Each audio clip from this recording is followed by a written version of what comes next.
Welcome to the Paradigm Shift on 4ZZZ 102.1, where we challenge the assumptions of our current society to resist oppression and investigate alternative ways of living, for a world based on justice, solidarity and sustainability.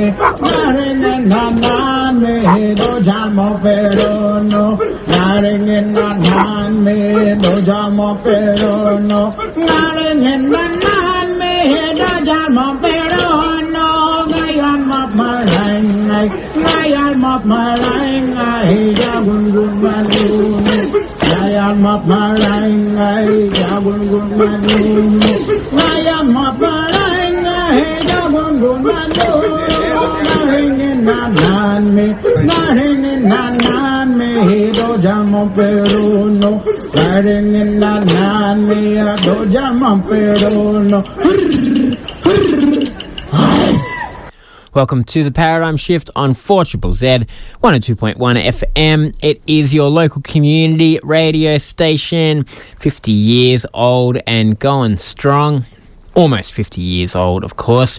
My name is Andy and I will be with you for the next hour, and we are broadcasting on Yago and Turrbal Country. And today on the show, we are going to be talking about another kind of independent media, which is zines, the self-published, photocopied literature. It's got an amazing, proud history and a great present as well, with lots of people still making zines. And the Paperbark Zine Fair, which is Brisbane's biggest celebration of zines. There'll be over 35 different stalls of people presenting to the world their photocopied creations on all kinds of topics. And today on the show, we are going to be hearing from a few of them. I'm going to be speaking to 3 different zine makers who will be showcasing their works there. And excitingly, for regular 4ZZZ listeners, 2 of them are 4ZZZ presenters who moonlight as zine writers. It shouldn't be a surprise, because people who are into one kind of independent DIY media, of course, are into other types of independent DIY media.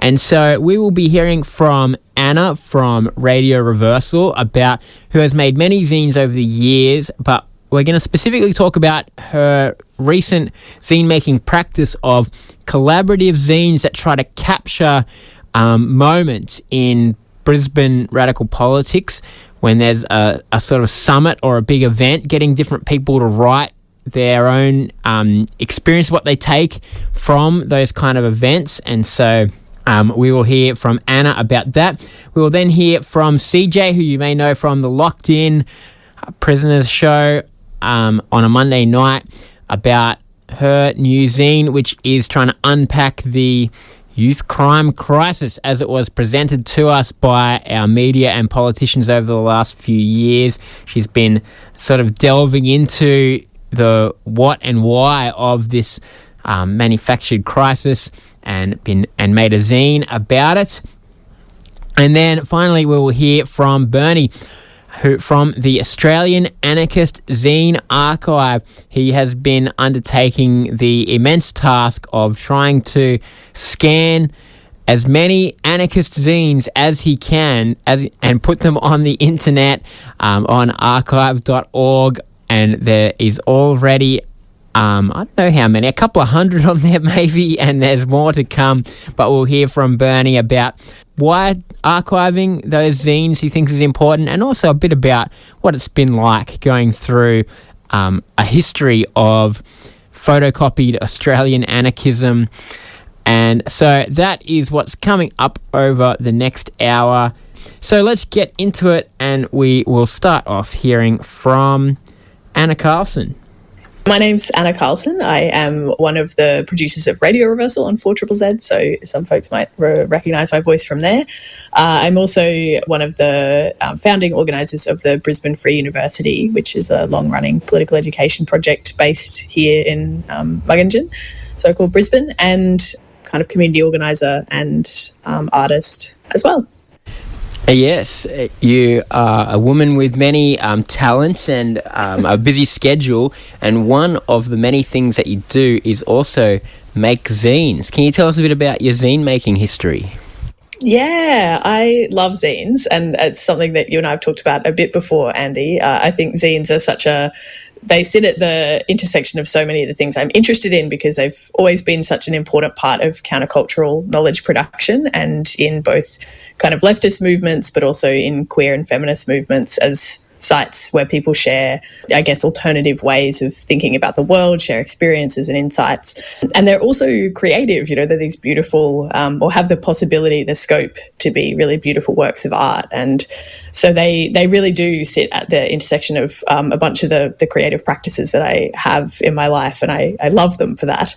So a lot of the creative work I do has often been functional or applied creative work, which is to say it's been for something. It's been for a movement, or it's been for a campaign, or for a community group. So I think the first zines that I started making were in about like 2011, 2012. And I pretty quickly started making zines for the Brisbane Free University in its kind of earliest stages. And I'm very excited. One of the little collections that we're hopefully going to have at the upcoming Paperbark Zine Fair this Saturday is a little BFU Zine Archive collection that folks can get their hands on, that includes about 5 little zines from the past decade of BFU organising. And I also have been working in more recent years on more collaborative zine projects, where I've been trying to coordinate folks to work together on collective zines that come out of particular activist events, and really, I guess, using zines in this time of rapid enclosure of social media spaces as sites where people can share information, participating in the revival of a practice of zine making within activist movements as a kind of way to archive the insights of particular movements at particular moments, the ways that activists have been thinking and organising, and the sort of lessons that have come from particular sites of struggle. And I think that's what we're going to have a chat about for the rest of this interview, if I'm right. Yes, it is an interesting little model that you've got. But I guess before we get to that, I'll just say one thing about Brisbane Free University. Like, I guess people often think free as in you don't have to pay lots of fees, but also free as in the way that information is disseminated is not like limited by the traditional channels, and that making zines is a part of that kind of trying to find creative ways of sharing the knowledge, that is held in institutions like universities, hey? Absolutely, yeah. BFU has shifted so much over time, but from the very beginning, I think part of the origins of that project in particular was an explicitly anti-capitalist refusal of the way that knowledge was constrained and limited by traditional institutions. And over time, I think that critique for a lot of us has really deepened by coming into a deeper recognition of the colonial history of universities, the ways that race and gender and class also shape enclosure and capitalist enclosure in different ways. And that, I think, has really strengthened the project. But there's a kind of undercurrent there that BFU, like a lot of the projects that you're involved in, Andy, came out of a particular time in so-called Brisbane where there was a lot of experimentation and kind of, I guess, DIY space making and, creative political projects that were about trying to wrest, space back from the institutions that were kind of constraining it, whether that be universities, formal universities, in the realm of like knowledge production and dissemination, or wresting back control from, elite arts venues for creative work. And so, BFU really comes out of that kind of DIY tradition, as well as a kind of way that a lot of people at different points were kind of trying to find ways to share knowledge that weren't mediated by these kind of institutional pressures, and that were also just more joyful, I think, more joyful, more peer-to-peer, more community-led. It's many faults. I don't want to romanticize this project, and certainly hasn't dismantled all hierarchies of knowledge single-handedly. But I think those kind of core values are definitely part of what drives both a kind of zine making practice for Brisbane Free University and the broader project itself. Let's talk about your newest zines that you've been working on, which are sort of situated in particular conferences which are being held in Magungin. They're their own kind of sharing knowledge, but you've been making these zines specifically related to that. Can you tell us why you've decided to do that?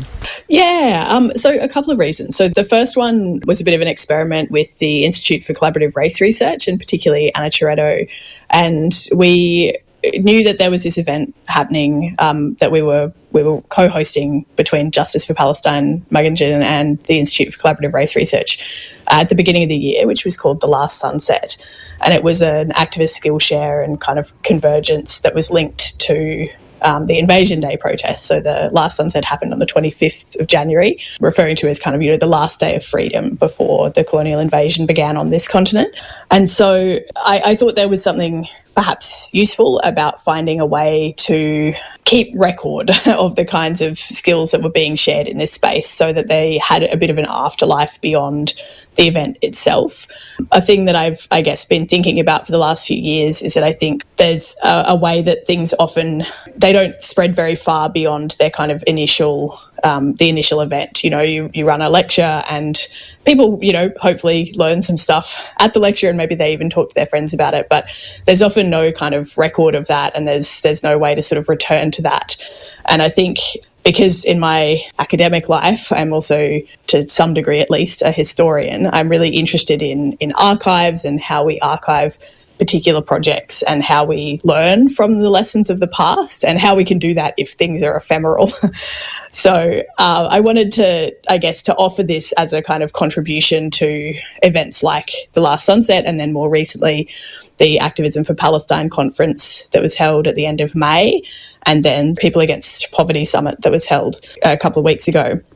I wanted to kind of offer these zines as contributions to those spaces as a way to help extend the conversations that happened within the conferences, and I guess also to help build this archive of what I think is a really important political moment where I think a lot of people are really trying to learn the lessons of what it means to be now in almost 2 years of a live stream genocide and lots of people trialling lots of different techniques of resistance at different points. And I also think that the mode of zine making, I think, is quite interesting. They're sort of to some extent decentralized, so I'm kind of coordinating the production of these zines, but putting open call outs for people who want to attend the conference as note takers to sit in on sessions, take notes, and then write up reflections about what they learnt from each session, which also means, there's this quite diverse array of insights that come out in these zine projects because people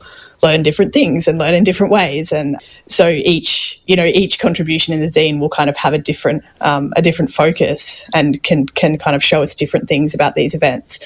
I think it's a really interesting exercise, and I'm really curious to hear what people who get their hands on a copy, hopefully on Saturday, really interested to hear what people think. With the Last Sunset one as well, there's some are handwritten, some are typed on a computer, and then there's art in there, and there's even recipes in there, and it's the freedom of the format really comes out in that too. Yeah, I think so. And I think this is such a cool thing about what we choose to highlight and remember from these events as well. I'm really hoping that some of the folks who were involved, for example, in the childcare space at the Anti-Poverty Network conference might write some reflections on that, because I think there's something important about not just how we remember these political events, but what we pay attention to in them. And there's something really vital, I think, about, as you said, the freedom of the kind of form of zines is that you can really play with juxtaposition. You can have these long form essays exploring quite complex political ideas sitting alongside the recipes that people were sharing on the day. And that juxtaposition really speaks to my experience of what it is to be in community and to be a community organiser, at least, which is that these things rub up against each other and there's no clean lines between where the serious capital P political work is happening and where the work of community is happening. All right, thanks, Anna. And people can hopefully get their hands on a copy of some of your zines at the Paperbark Zine Fair? Fingers crossed, yes. I am unfortunately, so tragically, once again going to be out of town for the Paperbark Zine Fair, but I'm very hopeful that some of my Brisbane Free University comrades will be there with our little zine archive packs from the past decade, as well as copies of the last Sunset zine. All right. Thanks, Anna. Thanks so much, Andy. You are listening to 4ZZZ. Paradigm Shift is the show, and we were hearing from Anna Carlson about her efforts making radical zines. Another 4ZZZ personality who will be there with a brand new zine is CJ from Locked In, who has been studying the youth crime crisis propaganda and trying to find out where it all comes from and what it all means. And I spoke to CJ about her new zine, which will be being launched tomorrow. Hey there, I'm CJ, and I'm one of the volunteer announcers here at 4ZZZ, and I'm one of the co-hosts on Monday night's Locked In program. Yes, 4ZZZ listeners may know your voice from Locked In and maybe even Blunt on a Friday night, but you are also a zine maker. Can you tell us what has inspired your soon-to-be-launched zine? Well, I have been inspired pretty much by my anger, really. It's maybe a little bit oversimplified, but the zine that I'm going to be launching at the Paperbark Zine Fair this weekend is titled The Propaganda Crisis, and it's a look at the last couple of years of moral panic in the media that's been generated around the phrase youth crime crisis. And, you know, anyone who's seen the giant billboards and just incredibly high budgeted advertising campaigns leading into the election last year will know that, that moral panic has led to a whole bunch of increases in the amount of time that kids serve for crimes that they have supposedly committed. So this zine is basically a directory of different propaganda techniques that were used over those couple of years to create that moral panic. Yeah, it's certainly not a new model of moral panic, this idea of out-of-control youth that sort of comes up every generation or something. But I guess what purpose do you feel like it served this time around? So I think that what we saw in the last few years of Labor being in government is we saw that this escalated this, idea of safer communities. It means longer time, putting people in prison for longer and for more crimes. And so that became something that Labor was able to generate a lot of popularity, a lot of conversation online, a lot of really angry community members, that will comment on QPS posts on social media and things like that. And this sentiment and these conversations are actually used by advertising agencies and politicians and media outlets to figure out our tolerance for different topics and different changes. And if you were to look at those conversations, you would see that it's mostly just people who are angry at kids and who like to shake their fists at clouds who comment on those pieces of content. So you're not really hearing from the kids who have been incarcerated. You're not hearing from people who have lived and living experience. So I think, it's something that the Liberal government then saw that popularity and saw that opportunity to increase that reach and basically win an election on the back of it. And I also think, something that's illustrated in the zine, which I think is really important to highlight, is the importance of all of the different businesses within the prison industrial complex in pushing these types of media narratives. One really, really good and specific example is the use of monitoring devices. There have been, since 2021, there have been around, I think, 7 or 8 from memory, amendments to the Youth Justice Act, which have been specifically related to trials and then expanding trials and expanding locations for children to be wearing monitoring devices. Now, that's actually a product, so the technology itself is a product, but just like our mobile phone, there's actually a recurring business model attached to that product, which is the surveillance and the monitoring that goes along with those ankle bracelets and those monitoring devices. So there's a company that actually floated on the stock exchange in 2021, right about the time that the information was being, that the Youth Justice Act was being updated to include this monitoring trial. And you can see a steady increase in their share price and some pretty coincidental peaks around the time that there was announcements of, the trial expanding. So the zine has some examples like that, which really illustrate some of the just blatant corruption that we see in the prison industrial complex.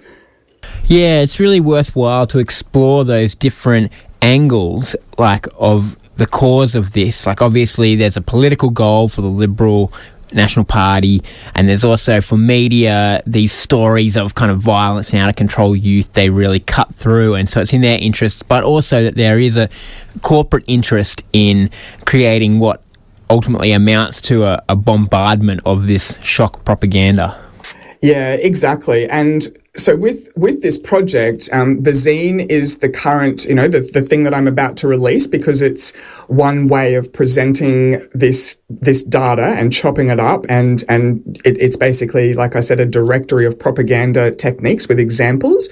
But previous to that, at Banshees over the Christmas period, last year and earlier this year, we exhibited a piece which was, similar to the clips that are in the zine, but we started off with one year, which was 2024, and actually mapped a whole bunch of visual clips on a pinboard. With that as the sort of center, piece of data that I've used to work from that, I've collated so far, I'm up to around 750 lines in a spreadsheet at the moment of different articles that I found using the term youth crime crisis, and different articles that are linked from that. So what has actually come out of this whole project is a really solid database that when you look at collectively like that, you can see just visually, you start to see things floating to the top, like certain journalists who, in all of my data so far, about 6% of the articles that I have collated using that term are by Karl Stefanovic, or have been presented by Karl Stefanovic. Over 80% of those articles have been done by three major media outlets, which is your Nine Entertainment, your Murdoch News Limited media, and your Sky News media. So some obvious things, but to actually have this solid data and then these multiple different outputs to communicate this message is, hopefully means that the information, gets to as many people as possible, and we can start pushing back against this avalanche of propaganda. One interesting thing, I guess, is that these short slogans, the youth crime crisis or adult crime, adult time, they're memorable phrases and they work well for our media landscape as it currently stands, of little social media grabs and I guess kind of lazy journalism. But to create more nuanced arguments about, say, who benefits from these kind of manufactured crises, or what are the actually effective ways of dealing with kind of antisocial behaviour, it almost requires a different form of media to tell these stories, to try to communicate these more complex ideas. Yeah, absolutely. And I think you've hit on something really important there about the accessibility of zines and the way that a zine can be presented to be something that those who maybe don't want to pick up a propaganda textbook and, or have not had the opportunity to know that a propaganda textbook exists, I'm hoping are going to find this zine and see these summaries of things that we learn in media studies and we learn when we study journalism and communication and social science. So it's taking some of that knowledge that has been really locked away from just a large amount of society by making education so expensive. This is us taking this information that we've had the privilege of being able to learn and putting it into these different types of formats that can communicate to people who receive information differently. The art piece, has that visual impact where you look at it and just go, holy crap, those patterns are really obvious. But then the zine has the opportunity to dive a little bit deeper into unpacking some of those examples. And like you said, getting more into that nuanced argument. And I've actually got a line in the front of, ways that you can use this zine. And one of the bullet points is you can use it to help educate your racist uncle at Christmas next year when he starts to bring up, the topic of youth crime in a suburb that he's maybe never even visited. So, it could hopefully be a reference guide for people to use to empower them in the conversations that they have to have, with their own networks and families. Yeah, the zine as a medium definitely has its own advantages. Were there other zines that you've seen in the past that inspired you to use this format? I think probably the zine that most recently has inspired me and just reminded me of how important this is as a medium has been Gutter Slug, which is by M, one of our co-hosts.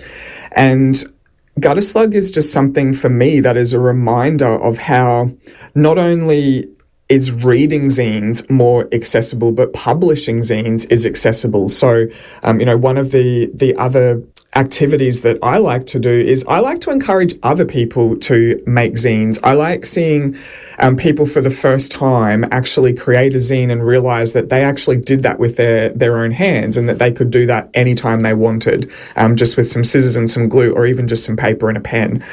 I definitely, the format of Gutter Slug and the way the information is collated and shared and the different volumes is something that is, just so beautiful and inspiring to me. But I also have been really inspired by getting to had the absolute privilege last year at Woodford of being one of the volunteers in the zine stall there at Woodford. So I'm getting to teach kids and, empower families to sit together and create a page in a zine together is probably the most inspiring thing I think you could ever do. All right, well, I do believe that Gutter Slug will be there at the Paperbark Zine Fair tomorrow, as will you for the launch of your Youth Crime Crisis zine. Have you finished it, or are you going to be doing a last-minute rush? So there's about 5 blank pages at the moment, and I'm doing that, the zine makers out there will know it well, that do I keep going and try to perfect these pages, or do I pull them out and do the horrible thing where I then have to renumber all of my pages? So I'm just in that last final stage. We've got about 5 or so pages to go, but if you want to get a hold of it, I will be, at the Zine Fair from opening time on Saturday. All right, awesome. We'll see you there, CJ. Amazing. You are on 4ZZZ. The Paradigm Shift is the show. My name is Andy, and we are talking about zines. And we were speaking with CJ about her investigation into the youth crime crisis propaganda that we have seen in the last couple of years, particularly in Queensland, but all around the country. And another zine maker is Bernie, and as well as being very committed to distributing anarchist zines, which of course, as we'll hear, there's a great historical correlation between anarchism and DIY self-publishing. But Bernie has gone beyond, and he has begun to collate the Australian Anarchist Zine Archive, which is an online repository of many different anarchist writings and artworks over the years. And I spoke to Bernie about this project, archiving Australian anarchism, I guess not as written by historians or by those kind of analysing it from afar or trying to take a wide-angle view, but as it was being written at the time by the people who had the energy and inclination to put it out there, the people who were making zines to spread the word about the possibilities of a very different political system. And so let's have a listen to Bernie. Hi, I'm Bernie. I am zine maker from Sydney. And you're also a bit of a zine archivist. You've been working hard on the Australian Anarchist Zine Archive. First off, can you tell us what is the Zine Archive? So it started as a project that I was discussing doing with a few friends from Sydney and Melbourne, particularly friends who run an anarchist zine library in Melbourne at Catalyst called IRL, Incendium Radical Library. That is a pretty long-term anarchist library. It's moved around different locations. We were just discussing, okay, we've got all these old anarchist zines in boxes, mostly at Jura Books and IRL, and spread across various people's homes and stuff. And we discussed, like, a lot of these, they're just kind of rotting away, and there's some had already been archived, but the vast majority not. And so we just discussed that we really should try to scan them, digitize them, and get them up so people can access them, can read them, you know. And so, yeah, just late last year began the long, arduous process of scanning thousands of old anarchist zines, mostly dating from late 50s through to today, you know. Obviously, radical politics has always made use of self-publishing, and political groups often had a printing press or something like that. But do you think there's something about zines as a medium and anarchist politics that goes together particularly well? Oh, of course. Well, I mean, especially because, like, anarchists, you know, you generally have to operate fully independently, like without the backing of states or large funding bodies. I mean, sometimes anarchists, like groups and individuals, are able to utilize like various like funding, but usually very small scale. Often anarchists are operating in general with very limited resources. So it's almost inevitable people will have to like make, you know, propaganda and distribute their, you know, their ideas using, you know, limited means. And inevitably zines are just like, you know, they're self-published magazines. They're like photocopied, like collage, like just written out on, back in the day, often typewriters, like a lot of stuff been scanning from the 70s, or like old typewritten like screeds and modern stuff. And then through like the 90s and 80s, especially a lot of like cut and paste collage, like Xerox. And more modern stuff, it's often obviously just like, you know, maybe looks a bit better, but I mean more readable, but it's still just made by individuals or small groups just pumping stuff out, like, you know, themselves. Yeah, there's certainly a specific zine aesthetic, which in a lot of ways does come from the sort of 80s anarcho-punk subculture, I guess, of these like really dense pages of, yeah, cut and paste, typewritten font and all that kind of thing. I'm interested in that, like, what you think is the importance of that aesthetic, because there's also a lot of anarchist things that are just really boring, like kind of syndicalist manifestos written out, you know. But what did that kind of zine aesthetic, I think, bring to anarchist politics? That's a good point. Like, look, I love that aesthetic, and but I actually find increasingly it's dying out with a lot of more modern anarchist publications. If you don't really see like that really punky aesthetic of like the cut and paste crammed pages, like just the punk zine itself is much less common like today as it was. But the connection between anarchism and that aesthetic, I mean, I really think the connection was just the punk subculture, that anarchism was very closely tied throughout the 80s and 90s with the punk subculture. But I think in terms of what that brought, you know, I mean, obviously it was very subcultural. It obviously appealed a lot to certain people, and maybe for some others it was like very hard to read. Whereas I find a lot of more modern zines, and not just anarchist zines, but modern zines are much less like dense, messy, you know, really photocopied look, which in some way I think is a shame. But I mean, just aesthetically, that I don't. I mean, I'm not saying that I think all zines should be like that, but like when you go to zine fairs today, most zines aren't like that. I think zines have become much less punk. I think that's definitely just a fact. Anarchist and non-anarchist zines alike. Yeah. One other thing, I guess, that where you contrast zine culture with other, like radical political pamphlets, is that there's a kind of irreverence to zines, a kind of humour that's not always there in a lot of like radical political publishing. Is that something that you've found in doing this archive?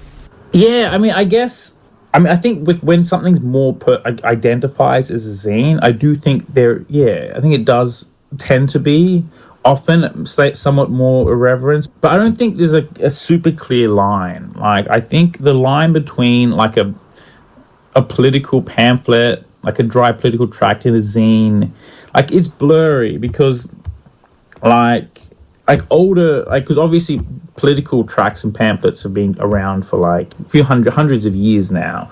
Yeah, and the idea of zines, at least the word, is much more modern. It's only like decades old, but you still do see like just dry political tracts identified as zines, like people calling it a zine, even though it is just a relatively boring political tract or whatever. But sometimes it can just be a funny or interesting political tract as well. So I don't know, I'm not sure, but with the archive itself, like, I'm not really differentiating, but I'm just putting out self-published radical pamphlets, right? So some of them are these very kind of like irreverent, like funny kind of texts with lots of pictures, and some are just essays with maybe a cover and title, basically. All right, well, Bernie, what we want to hear about is some of the highlights of the archive. Can you tell us any things that have stood out for, I guess, either quality or randomness or something like that? Oh, it's a good question. Like, there's a lot of good stuff. Like, and look, I have way more scanned that I haven't uploaded yet. Like, I've only uploaded about 300 texts. I have like a few thousand I've scanned, and over the next weeks and months, I'll keep getting more up. But there's a lot of good stuff. So some of the most recent stuff I uploaded was the full set of Squat It. I absolutely love this zine. It was released from 1986 to 1989 from Melbourne, and it was just an amazing squatting zine. There was 18 issues. That is an amazing zine, and if anyone's interested in squatting and squatting history, it doesn't just cover Melbourne. I mean, it was released in Melbourne, but it talks about squatting history across it was just what was contemporary squatting history at the time happening around Australia, and it does have that very like old punky aesthetic, but there's a huge amount of good stuff. Like, there's like I really like these old like class war zines that were released in the mid 2000s that were just kind of very bombastic, which I thought was quite hilarious, like over the top violent imagery. It was kind of almost absurd, but quite funny. But there's just heaps of zines that I like. I mean, I'm deeply interested in this, in like both anarchist politics and zines. So, but yeah, there's many good like zine series, like In Your Face from Melbourne from the mid 90s was a great zine. Anything released by Scam, which was an anarchist publisher from Melbourne, mostly active in the 90s. They released a large amount of stuff. It was all amazing, I think. But yeah, there's a big range of stuff. I think Blind Ambition, also an anarchist punk zine from Sydney, ran from the late 80s to early 90s, is also a fantastic zine. But yeah, there's many other publications. It'll take too long to go through them all. All right, well, you will be at the Paperbark Zine Fair this Saturday with some zines, but also if people want to check out the Australian Anarchist Zine Archive, how can they do that? So go on to archive.org. So it's archive.org/details/@ Australian _anarchist _zine _archive. So at the moment, we've just been posting everything on that. The plan is to mirror and also upload it in other places, posting everything on libcom. There is a discussion about having its own dedicated website. The problem is then having to host it and maintain it forever. But there is a general idea to have it hosted on numerous locations, and also to have it on hard drives which can be shared with people, so people can just get the full archive themselves. All right, thanks, Bernie, and see you at the Paperbark Zine Fair. We'll see you then. Looking forward to it. Have a good one, Andy. You are listening to 4ZZZ, Paradigm Shift. The last interview we just heard was Bernie talking about the Australian Anarchist Zine Archive, which you can find online on archive.org, and there is lots of zines on there. There would be some absolute gold in there, but it may require some fishing through. I remember many years ago, I actually got to go to New York and at a place called ABC No Rio, which was originally a squatted venue, which had become a sort of established venue. I think it's no longer there, but they were saying they had the world's biggest zine collection, and which was great, right? But it's but where do I start? Looking through, it was just boxes and boxes of things, and so you just had to pull things out randomly and have a look. But I did put my zines in there. I said, "Here's some zines. Can you put them in the library?" I don't know if anybody has ever seen them again. One of the beauties of zines, they're easy to make, easy to distribute. Of course, I guess compared to the internet these days, it's quite a bit more effort to distribute zines than it is to put something on the internet. But even that's interesting, the different way that we absorb information from different mediums. And I think that the internet, there's just so much information, and it's so kind of placeless, and I guess we're disconnected from it, whereas a zine, it's kind of localized. Generally, if you're getting it, it's come from the hand of the person that made it, or somebody who cared enough to print out and distribute it, and you're reading it in a more connected way. It's not just one more bite of information that you are scrolling past. It is something that you are sitting removed from other things to put time into reading this object. And so I think it's worth thinking about that, the way that the medium affects things. And we've talked about, all the different interviewees today have talked about the specific format of zines and the advantages that they offer.